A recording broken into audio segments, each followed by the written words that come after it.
অনেক দিন হয়ে গেল কোথাও ঘুরতে যাই না, তাই ঘুরতে যাওয়ার জন্য মনটা ভীষণভাবে ছটপট করছিল। সো হ্যালো এভরিওয়ান, আমি স্মৃতি। আমার ফেসবুক প্রোফাইলে তোমাদের সবাইকে ওয়েলকাম। আশা করি তোমরা ভীষণ ভালো আছো, আমিও ভীষণ ভালো আছি। অনেক দিন ধরেই ভাবছিলাম কোথাও একটা ঘুরতে যাব, কিন্তু এত ছোট বাচ্চা নিয়ে কোথায় যাব।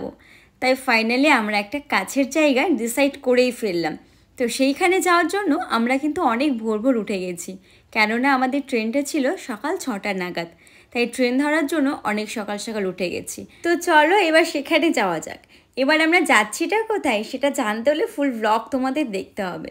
তো তোমরা বুঝেই গেছো আমরা ফাইনালি কোথায় আসলাম।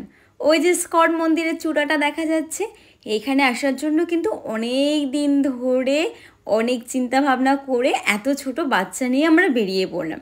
আসলে এত গরমের মধ্যে তো বেরোনো যায় না।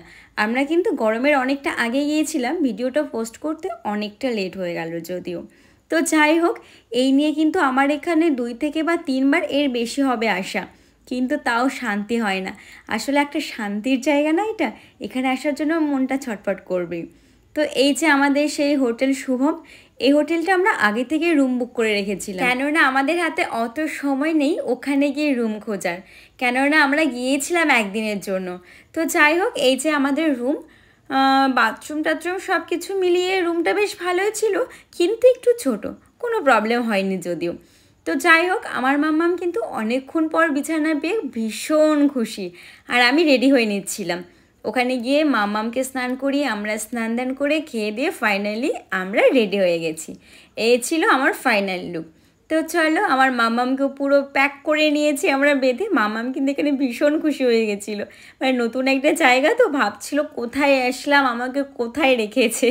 তো যাই হোক চলো, এই সেই স্কট মন্দিরের গেট, সত্যি যেখানে আসার জন্য মনটা ভীষণভাবে অনেক দিন ধরে ছটফট করছিল।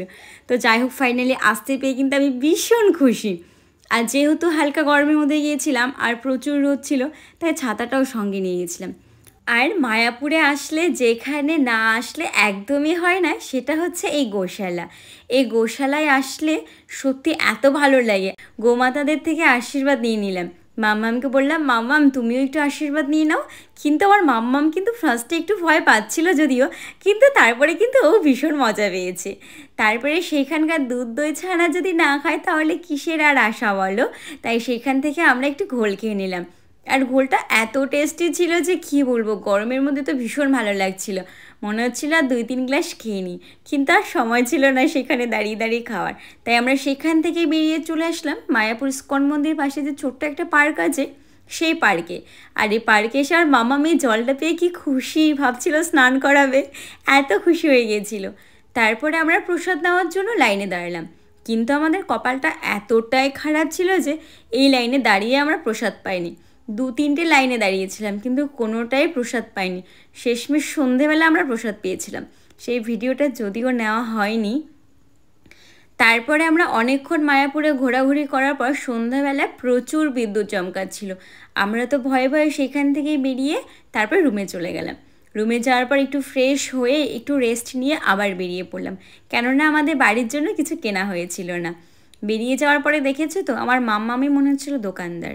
আমার তো একটু সন্দেহ হচ্ছিল, সন্দেহ আর কিছু নেই, দোকানদারের মেয়ে তো দোকানদারই হবে। তো যাই হোক, সবার জন্য জিনিস নিয়ে এবার ফেরার পালা, কিন্তু ফিরতে একদম ইচ্ছে করছিল না। তো যাই হোক, তোমরা যারা যারা মায়াপুর যাওনি একবার ঘুরে এসো। আজকের ব্লগটি এখানেই, দেখাচ্ছি নেক্সট ব্লগে। টাটা।